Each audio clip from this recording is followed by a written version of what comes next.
I can track every single dollar I've ever earned my entire life to the ocean.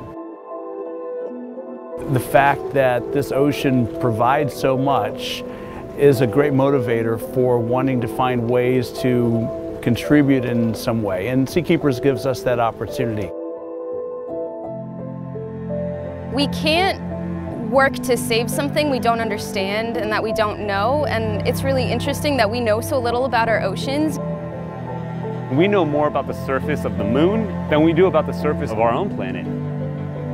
There's so much still unknown. So to put thousands of boats on the ocean surface and start collecting data, we'll start creating a more detailed vision of what the bottom of the ocean looks like.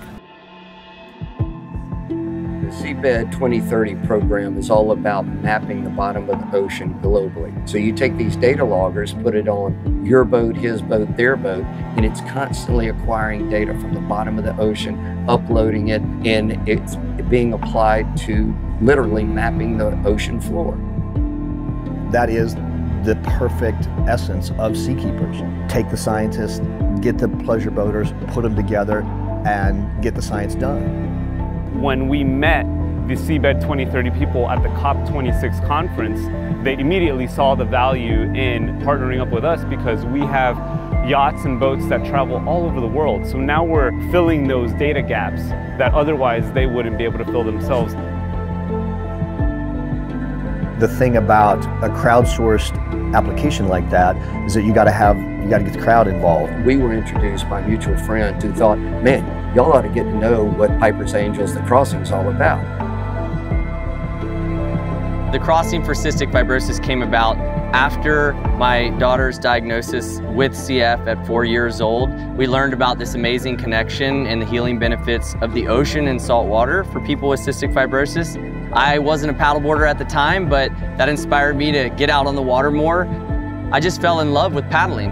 And I knew there were people like me to go on this adventure, but to do it for a great cause and a deeper meaning and purpose. And that's when it became what it is now.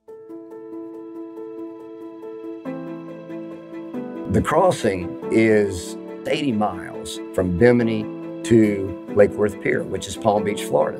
Piper's Angels, with their crossing the Gulf Stream on paddleboards, they need support vessels. So we were able to supply a support vessel to help those paddlers. I thought, let me take advantage of all those other support vessels to help us out with the Citizen Science Initiative. Our goal is to attach loggers to these boats that are going to collect bathymetric data as they travel across from Bimini to Florida, and then from there on, wherever these boats go around the world, they'll be collecting depth information to kind of make a map of our ocean. We have captains and boats that are trekking on a similar trajectory. Creates a lot of data points for these data loggers. If I took my boat and I went from Bimini back to Lake Worth Pier, that's a single thread of information. We had 17 boats in a wide sweep. So I have no idea how much data we acquired, but it's 100% more than we had 2 days ago.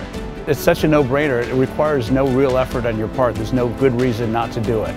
You can just plug it into your Garmin system or your Simrad system and forget it. Plug and play is the phrase, right? Once it's plugged into your, what they call the NEMA 2000 network, this logger, it picks up all that communication between the instruments and it records it onto a micro SD card. Same thing you would find in a GoPro camera. So it's that simple.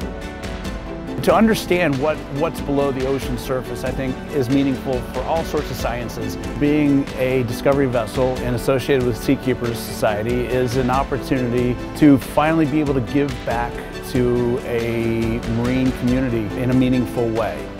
We're a small organization really plugged into a much bigger, broader mission with SeaKeepers. It feels so good to know that what we do can contribute to something that's much greater than ourselves.